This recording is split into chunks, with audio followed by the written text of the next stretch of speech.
সম্মানিত কোয়েল পাখি খামারি ভাই বোন, আজকের 24 ঘন্টার মেডিসিন অর্থাৎ একদিনের মেডিসিন আমি আমার পাখিকে কি দিয়েছি সে সম্পর্কে আজকের ভিডিও। তবে একটা জিনিস মনে রাখবেন, যখনই আমি বলবো যে একদিনের মেডিসিন অথবা সকালের মেডিসিন অথবা বিকালের অথবা রাত্রের মেডিসিন অথবা 24 ঘন্টার মেডিসিন, এটা যখন উল্লেখ করবো তখন জানবেন যে ওই মেডিসিনটা আমি কমপক্ষে 3 দিন ব্যবহার করি। আপনারা জানেন যে কোনো মেডিসিনের ডোজ 3 দিন হয়, 5 দিন হতে পারে, আবার ওই পাখির ওই সমস্যা সমাধান না হলে 7 দিনও হয়ে যেতে পারে।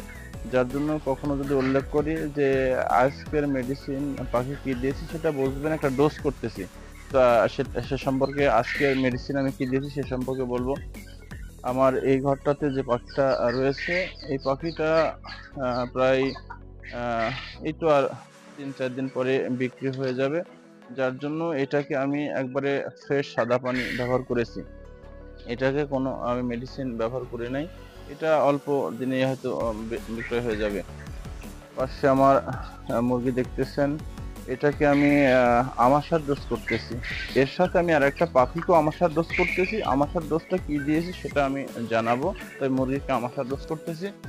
এই ঘরের যে পাখিটা আমার দেখতেছেন, সেটা হচ্ছে বাহিরের যে পাখিটা আছে, এখানে বুড়া চলতেছে একটা। আমি আগে বলে নিয়েছি আমার ঘরের সংকট, একটা ঘর কাজ চলতেছে, ওই ঘর ঠিক হলে বুড়াটা আলাদা হবে, যার জন্য এর মধ্যে বুড়া করেছি।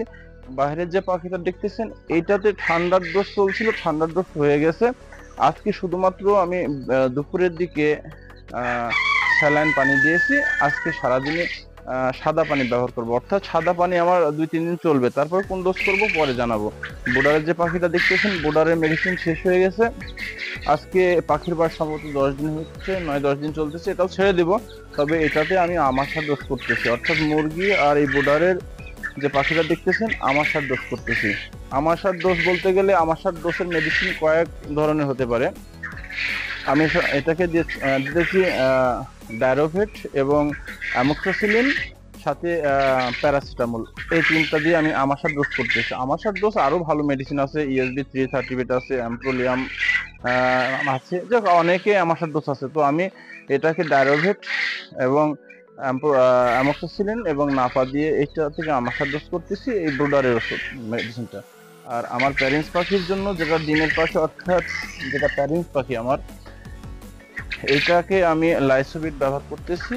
সারাদিন সাদা পানি দিয়েছি, অর্থাৎ আগে মেডিসিন চলেছে, মাঝখানে একদিন সাদা পানি ব্যবহার করেছি, আজ থেকে লাইসোবিট চলতেছে। তবে আমি আবারও বলে রাখি যে আমি কোনো মেডিসিনের সম্পর্কে যদি বলি যে আজকে সকালে অথবা বিকেলে অথবা রাত্রে অথবা 24 ঘন্টাতে আমি কোন মেডিসিন আমার খামারে দিতেছি, আমার পাখিকে দিতেছি, তাহলে আপনাদের বুঝে নিতে হবে এই যে ওষুধটার কথা বলবো সেটা আমি কমপক্ষে 3 দিন ব্যবহার করব। যে রোগের জন্য, যে সমস্যার জন্য, যে ভিটামিনের জন্য, যার জন্য যে মেডিসিন ব্যবহার করি না কেন, আপনারা জানেন যে কোনো মেডিসিন একটা ডোজ থাকে, সেটা 3 দিন হতে পারে, তারপরে 5 দিন হতে পারে, 7 দিন হতে পারে। অর্থাৎ 7 দিন, অর্থাৎ আমি 3 দিনে যদি আমার ওই সমস্যার সমাধান না হয় আরো 2 দিন বাড়িয়ে দেব। যদি 5 দিনে ওই সমস্যার সমাধান না হয় তাহলে আমি আরো 2 দিন বাড়িয়ে দেব। তো এটা মনে রাখবেন, আমি যখনই বলবো যে আজকের মেডিসিন কি, তখনই জানবেন ওই মেডিসিনটা আমি কমপক্ষে 3 দিন ব্যবহার করব। তো সম্মানিত কোয়েল পাখি খামারি ভাই বোনেরা, আজকের যে মেডিসিনের সম্পর্কে আমি বললাম, আমার ভিডিওগুলো যারা নতুন তারা অবশ্যই নোট করে লিখে রাখবেন এবং গুরুত্ব সহকারে দেখবেন, যেটা আপনার কাজে লাগবে। আর যে কোনো মেডিসিন ব্যবহার করার পূর্বে অবশ্যই ডাক্তারের পরামর্শ নেবেন এবং অভিজ্ঞ খামারির পরামর্শ নেবেন। আজকে এই পর্যন্ত। আসসালামু আলাইকুম।